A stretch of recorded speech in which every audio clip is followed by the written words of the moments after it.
The Cyclospora parasite behind America's worst food scare in decades spreads only in one way, through human poop getting on your food. So I'm asking the question today that nobody on the news is saying out loud. How did human feces end up on our food all across the country? I spent hours researching this issue and found some surprising and shocking things I wanted to share with you, which is why I'm making this video.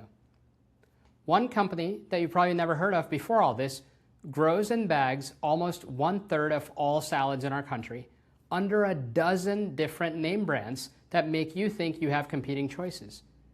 Even worse, there's a quiet game that these big corporations are playing to make our food overseas instead of growing it right here in the US so they can get around food safety regulations and inspections.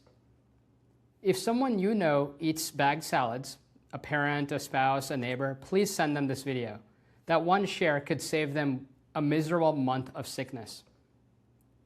I'm Neil K. Shah, a Johns Hopkins and NIH-funded caregiving researcher and the CEO of Cariaya. I've helped thousands of families navigate aging, dementia, and serious illness. I'm not a clinician, but a researcher and innovator in caregiving, so I wanted to break this topic down for the people that we care for. Let's get right into it. Cyclospora is a microscopic parasite, and it has only one way of getting into your food, through human feces. It doesn't jump from person to person directly, it only gets into crops when water that irrigates or washes them is contaminated with human sewage. So the question is, why was human waste in the water that's touching the food that ends up on your table? And why couldn't anyone catch it? Go to your fridge, go right now or just think mentally and picture the bagged salads, Market Side from Walmart, Good and Gather from Target, Earthbound Farms, Kroger label, Costco label. All these are different names with different logos and different prices. So to you, it feels like a shelf full of choices, right? But here's what almost nobody knows. A huge share of those different bags roll off the lines of the same companies. The giant at the center of this outbreak, Taylor Farms, is North America's largest producer of fresh-cut salads. Around $7 billion a year, 30 processing plants, 165 million servings of produce every single week. By its own estimates, it feeds about 1 in 3 Americans their salads. And overall, 4 countries control the entire majority of this salad market. Now, here's why I think that matters for your safety, not just for your wallet. Think about the old world. There were hundreds of small regional processors. If one had a hygiene failure, a few people would get sick in one city, investigators would trace it fast and it would be done. Now think about today. One central plant feeds a dozen brands in every state and they're all run by the same company. A single contamination event now doesn't stay local. It detonates across the entire country at once through different labels that look like rivals. As the group Farm Action recently put it, these mega processors are the gateway between the farm and your table, so failure at one of them can reach millions of people before investigators even know where to look. I think market share concentration didn't just make this outbreak possible, but it made it enormous. Here's what a CNN investigation documented this summer, and I think it's the heart of why people are so upset. Over the past decade and change, health officials have linked this company, Taylor Farms, to at least 5 separate outbreaks of Cyclospora or E. coli. Case after case, the pattern was the same. The company downplays, denies, or insists that no contamination was ever found. This isn't even the first time this exact parasite came from this exact place. Back in 2013, a Cyclospora outbreak was traced to the same Mexican facility of Taylor Farms de Mexico, where the FDA found salad components were being washed in recycled wastewater. Think about that, recycled water. In the one process where clean water should be everything, against the one parasite that you can only stop with clean water. I think that's a total joke, and it's also totally gross. What's been the response this time? When investigators pointed at the lettuce, the company missed the federal window to move fast on a recall. When it finally acted, it called it voluntary, and then reminded everyone its own branded bags weren't the ones that were named. I think when a company points to $200 million of spending on food safety, understand that it's against $7 billion in revenue. That's less than 3 cents on the dollar. A former top FDA food official looked at the sheer scale of this and called it an alarm bell, quoting the old line about insanity, that we're doing the same thing over and over and expecting a different result. I think we have a broken food system where one giant company fails in its basic responsibilities. You can't really have a choice around it because the company controls everything, the testing, the timeline, and the story. But I also think blaming just one company lets the real culprit off the hook here. Because the deeper failure the current crisis exposes is a massive gap in how the United States oversees imported produce, a gap that really invites companies to send our food and our safety overseas. Over the past 30 years, the source of America's fresh food has shifted dramatically. Today, America imports almost 60% of its fresh fruit and over 40% of its fresh vegetables.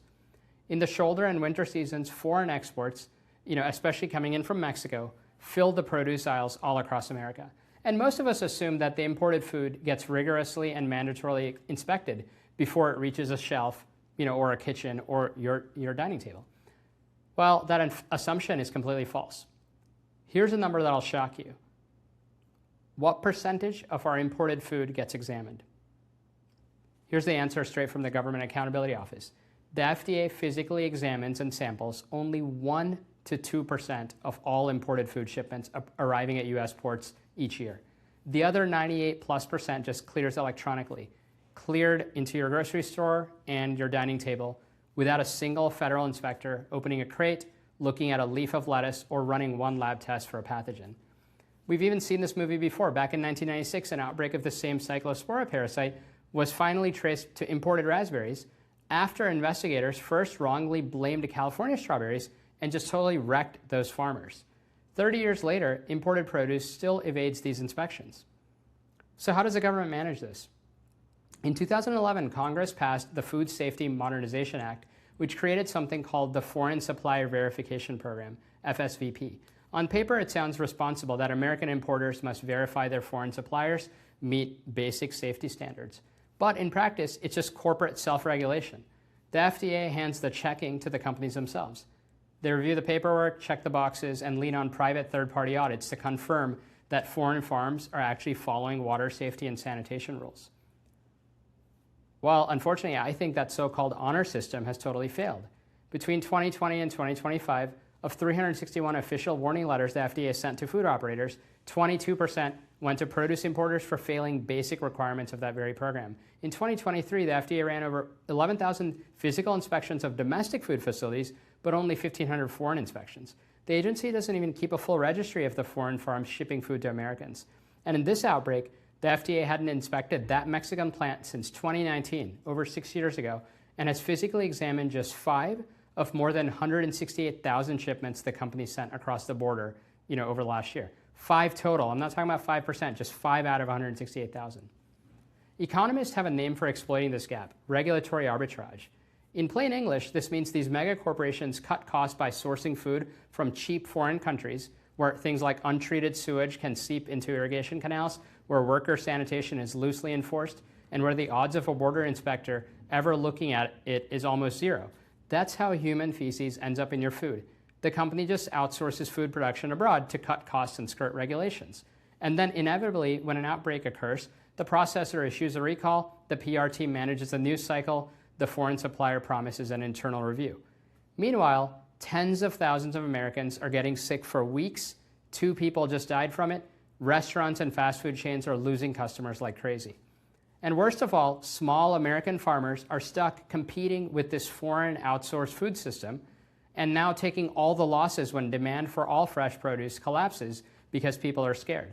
I think this isn't just bad luck, but the system is totally flawed and creates terrible incentives. Now, shockwaves are tearing through the economy in numbers that you can really feel. When federal officials publicly named Taco Bell on July 17th, its foot traffic didn't just dip slightly. It collapsed nearly 31% the next day, according to the tracking firm Placer. If you think about it, Taco Bell was actually the responsible actor here, voluntarily pulling everything as soon as it realized the grower had contaminated produce. But the damage didn't stop there. Since mid-July, stock prices of Sweetgreens, Chipotle, and Cava had dropped by as much as 20+% in a single month. Sweetgreen, a salad chain that doesn't even have a confirmed link to this outbreak, has gotten hit the hardest of all. Investors have just dumped the stock 6% on one day, 10% on another, and on headlines alone. And the company told Wall Street that fear of salads cost it about 6% of July's sales and forced it to cut its forecast for the whole year. Cava, who has the fresh food bowls, fell almost 25% in a month. The salad chain Chopt, C-H-O-P-T, had its foot traffic drop 24% in a day. Panera, Subway, Chipotle, all these places are taking a hit. The worst hit was a growing drive-through chain called Salad and Go, which just filed for bankruptcy a few days ago and closed every location, saying that the Cyclospora scare pushed their struggling business over the edge. A parasite in one supplier's lettuce has really hit all of these companies. I think that's the real cost of our broken food system. When people can't tell the dangerous food from the safe stuff, they flee everything and they take the honest businesses and the jobs down with it. So, how do we change this system? I think we have to change the structure. Here's 5 possible fixes. Number 1, traceability. There's already a rule that would force lot level tracking so investigators find a contaminated source in hours instead of weeks. It was set to take effect this year and it got pushed back to 2028. Well, maybe we should pull it back and enact it now. 2, fix the water at the farm because that's the only place on earth this parasite can actually be stopped. 3, real transparency. Put the country of origin and the processing plant on the front of the bag in big letters a human can read, not hidden in a code. This is an old idea. Back in 1906, after Upton Sinclair's book, The Jungle, exposed the total filth in the meat trade, America passed the laws that built the modern FDA. 4, inspect imports like we actually mean it. I think checking just 5 shipments out of 168,000 isn't a safety system at all. We need to fund inspectors and register the foreign farms. If anything, we should examine foreign produce more than we examine American produce. Otherwise, our domestic and local farmers are playing a totally unfair game that's rigged against them. 5, stop pretending that a market with one giant is a competitive market. When a single food processor packs dozens of competing brands for the entire country, I think that concentration itself is a public health hazard, and it deserves the same scrutiny that we'd give to any monopoly.